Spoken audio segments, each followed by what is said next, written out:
शुभ नाम का एक लड़का था। उसका जन्मदिन था। वो 11 साल का हो चुका था। गांव की एक दादी उसे बधाई देने के लिए उससे मिलने आई। शुभ को वो दादी अपने पोते जैसा ही प्यार करती थी। वह अपने साथ मीट लेकर आई और कहा कि वह सभी के लिए स्वादिष्ट मीट बनाएंगी। दादी के हाथों का मीट पूरे गांव में सभी को बहुत पसंद था।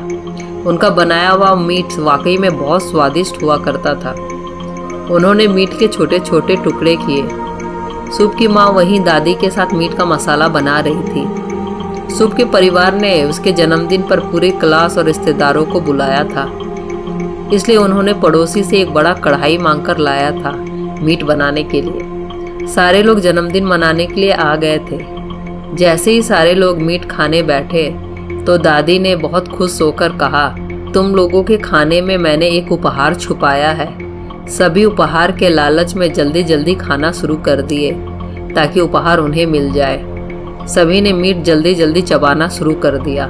अचानक शुभ के मुंह में बहुत भयंकर दर्द उठा। उसका दांत टूट गया और मुंह से खून आने लगा। यह क्या हो गया? वह रोते रोते बोला। यह 1 रुपए का सिक्का है, दादी ने जवाब दिया। मैंने इसे सौभाग्य के लिए डाला है। यह हमारा रिवाज है। सभी लोगों ने दादी को डांटना शुरू कर दिया, लेकिन तभी मेरी माँ ने मुझसे पूछा, शुभ वो सिक्का कहाँ है? पता नहीं माँ, लगता है मैंने वो सिक्का को निगल लिया है। सभी लोग घबरा गए। सारे बच्चे बोलने लगे, शुभ अब मरने वाला है। रिश्तेदारों ने कहा, ऐसा कुछ नहीं है, आप डरिए मत, आप बस डॉक्टर को फोन कर बुलाइए। 1 घंटे बाद 2 डॉक्टर आए। वो दोनों डॉक्टर बहुत काले थे। उनके नाखून काफी लंबे लंबे थे। उन्होंने शुभ को पैरों से पकड़ लिया और पैसा निकालने की कोशिश करने लगे, लेकिन इसका कोई फायदा नहीं हुआ। एक डॉक्टर ने शुभ के मुंह में हाथ डालना शुरू किया। शुभ के पिता ने कहा, अरे आप ये क्या कर रहे हैं? ऐसे सिक्का थोड़ी ना निकलेगा। हमें आप अपना काम करने दीजिए, डॉक्टर ने कहा। डॉक्टर ने शुभ के पीठ में थपथपाना शुरू किया, उसके पेट को दबाना शुरू किया और उसके पेट में एक चुंबक लगाया, लेकिन कोई फायदा नहीं हुआ। सिक्का बाहर नहीं आ रहा था। डॉक्टर ने कहा, हमें शुभ को हॉस्पिटल लेके जाना पड़ेगा। हमारे साथ कौन चलेगा? शुभ की माँ ने कहा, मैं जाऊंगी। डॉक्टर ने कहा, आप हमारे साथ नहीं जा सकती। वह एक बच्चों का हॉस्पिटल है। आपके जाने से बाकी बच्चों को इन्फेक्शन हो सकता है। हमारे साथ बच्चों को ही जाने की जरूरत है। हमारे साथ आप 3 बच्चे भेज दीजिए। सबने डॉक्टर के साथ 3 बच्चे भेज दिए। बाकी बच्चे वहां रुक गए यह सोचकर कि हम केक खाएंगे, लेकिन इससे पहले कि वो केक खाना शुरू करते तभी दरवाजा की घंटी फिर से बजी। फिर से डॉक्टर आए। वे पूछते हैं, कहाँ है मरीज? सारे लोग डॉक्टर को आश्चर्य से देखते हैं और कहते हैं, मरीज तो डॉक्टर के साथ चला गया। डॉक्टर लोग हैरान थे। वह बोले, हमारे यहाँ से कोई नहीं आया है, हम ही आए हैं। शुभ और बाकी 3 बच्चों के लिए सारे लोग डर गए। सारे लोग बाहर दौड़कर उनका नाम लेकर चिल्लाने लगे, लेकिन किसी का जवाब नहीं आया। सारे लोग मिलकर पुलिस के पास गए। पुलिस ने कहा, बच्चे की तलाश वो कल करेंगे, अभी बहुत जल्दी है। हो सकता है बच्चे शाम तक या रात तक आ जाए। स्टेशन से सारे लोग वापस आ गए। अब तक सारे बच्चे घर जा चुके थे। जो बच्चे लापता थे उनके मम्मी पापा, वो दादी और कुछ रिश्तेदार शुभ के घर में बच्चों का इंतजार करने के लिए रुक गए।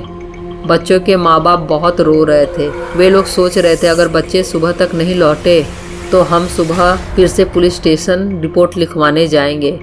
अचानक 4 बजे घंटी बजती है। शुभ की माँ दौड़ी दौड़ी दरवाज़ा खोलने इस आस में जाती है कि बच्चे लगता है वापस आ गए होंगे। उसने जैसे ही दरवाज़ा खोला, उसके सामने कोई नहीं था। वह दरवाज़ा जैसे ही बंद करने लगी, उन्होंने देखा नीचे एक छोटा सा डब्बा था। उन्होंने जब उस डब्बे को खोलकर देखा, उसमें 1 रुपए का सिक्का था जो कि खून से लथपथ था। जैसे ही उसने सिक्के को देखा, वह फूट फूट कर रोने लगी। यह सब देखकर सारे लोग इकट्ठा हो गए और सभी निराश हो गए थे।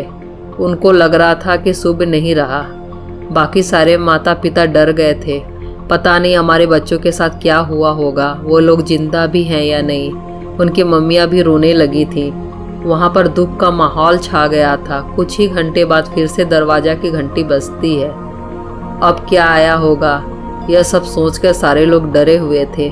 शुभ के पापा हिम्मत जुटाकर दरवाज़ा खोलने गए। उन्होंने जैसे ही दरवाज़ा खोला वह खुशी से चिल्ला पड़े। सारे लोग वहाँ भागे भागे आए। उन्होंने देखा कि कब्रिस्तान के चौकीदार के साथ बाकी 4 बच्चे थे। उन्होंने सबको अंदर बुलाया और चौकीदार से पूछा, आपको बच्चे कहाँ मिले? चौकीदार ने जवाब दिया, मेरी माँ बीमार थी, इसलिए मैं रात में उनसे मिलने चला गया था। जब मैं सुबह वापस लौटा तो मैंने देखा 2 कब्र वहाँ पर खुदी पड़ी थी। जब मैंने उन कब्रों के अंदर देखा तो मैंने देखा वहाँ पर 4 बॉडी है बच्चों की। मैंने देखा बच्चे जिंदा थे, वो बेहोश हो गए थे। मैंने जल्दी से उनके ऊपर पानी छिड़का और यहाँ आपके पास लेकर आ गया, क्योंकि मैं शुभ को पहचानता था कि वो आपका बेटा है। शुभ के पिता ने पूछा, इनको क्या हुआ था, ये कैसे बेहोश हो गए? चौकीदार ने कहा, मैंने कुछ भी इनसे नहीं पूछा। बच्चे बहुत कमज़ोर दिख रहे थे और डरे हुए थे, इसलिए मैं सीधे इन्हें आपके पास लेकर आ गया। शुभ के पिता ने चौकीदार का बहुत आभार माना और उसे कुछ पैसे दिए ताकि वो अपने माँ का इलाज करा सके। फिर चौकीदार वहाँ से चला गया। तब तक शुभ की माँ ने सारे बच्चों को खाने के लिए दे दिया था।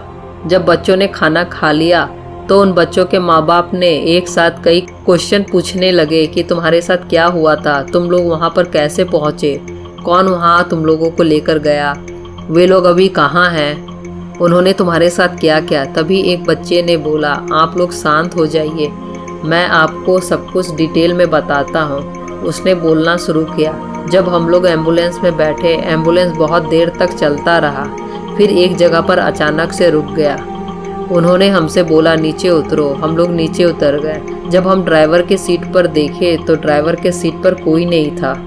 हमने जब आसपास देखा तो वे दोनों डॉक्टर भी गायब थे। हमने देखा कि पास में एक कब्रिस्तान है और वहाँ से आवाज़ आ रही थी। जब हमने आवाज़ का पीछा किया तो देखा कि 2 कब्रों में से आवाज़ आ रही थी, मानो अंदर से कोई जिंदा इंसान चिल्ला रहा है, हमें यहाँ से निकालो, हमें यहाँ से निकालो। तभी हमने देखा कि पास में एक बेलचा है। हमें कुछ समझ में नहीं आ रहा था। हमें लगा हमें इनकी जान बचानी चाहिए, ये लोग जिंदा हैं। इसलिए सामने पड़ा हुआ बेलचा से हम लोग ने उन 2 कब्रों को खोदना शुरू कर दिया। खोदने के थोड़ी ही देर बाद हमें बॉडी दिखने लगी।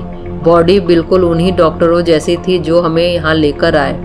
ऐसा लग रहा था जैसे उनकी मौत अभी 1-2 दिन पहले ही हुई हो। जब हमने उन डॉक्टरों की बॉडी देखी हम एकदम डर गए।